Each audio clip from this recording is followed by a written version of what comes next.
ഹരേ കൃഷ്ണ. ശ്രീരാമലക്ഷ്മണന്മാർ ഹനുമാനെ കിഷ്കിന്ധയിൽ കണ്ടുമുട്ടുന്ന കഥാഭാഗമാണ് ഞാനിവിടെ പറയുന്നത്. കഴിഞ്ഞ ഭാഗത്ത് പറഞ്ഞു നിർത്തിയത് ഹനുമാൻ പരിചയപ്പെടുത്തുന്ന ഭാഗമായിരുന്നു കഴിഞ്ഞ ഭാഗത്ത് പറഞ്ഞു നിർത്തിയത്. എൻ്റെ നാമം ഹനുമാൻ എന്നാണ്. കിഷ്കിന്ധയിലെ രാജാവായ ബാലി ഒരു തെറ്റിദ്ധാരണയുടെ പേരിൽ അനുജനായ സുഗ്രീവനെ ആട്ടിപ്പുറത്താക്കി.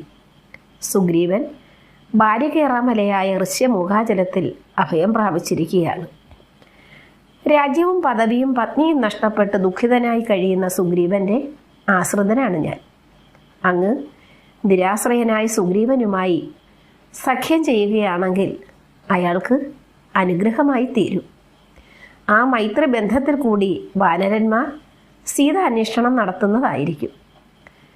ഹനുമാന്റെ ഉചിതമായ വാക്കുകൾ കേട്ട് ശ്രീരാമൻ ശബരി മാതാവ് തന്നോട് നേരത്തെ സൂചിപ്പിച്ചിരുന്ന കാര്യം ഓർത്തുപോയി.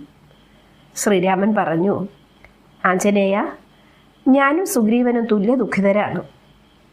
അതിനാൽ നമുക്കുടൻ തന്നെ ഋഷ്യമൂകാചലത്തിലേക്ക് പോകാം. ദേവ, അങ്ങ് എളിയവൻ്റെ ചുമലിൽ കയറി ഇരുന്നു കൊള്ളുക. നമുക്ക് അരക്ഷണത്തിൽ അവിടെ എത്തിച്ചേരാം. ഹനുമാൻ അങ്ങനെ പറഞ്ഞപ്പോൾ ശ്രീരാമൻ അറിയിച്ചു, ഹനുമാൻ, ഞങ്ങൾ കാൽനടയിൽ തന്നെ സഞ്ചരിച്ചു കൊള്ളാം. അങ്ങ് വഴി കാട്ടുകയേ വേണ്ടൂ. പ്രഭു, അവിടുന്ന് എൻ്റെ ആഗ്രഹം നിഷേധിക്കരുത്. എൻ്റെ ഏറ്റവും വലിയ ആഗ്രഹമാണ് അങ്ങയെയും വഹിച്ചുകൊണ്ട് യാത്ര ചെയ്യുക എന്നുള്ളത്.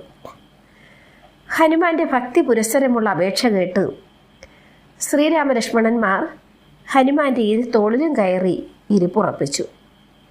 ആഞ്ജനേയൻ ഒരാർപ്പ് വിളിയോടെ അവരെയും കൊണ്ട് പറന്നുയർന്നു.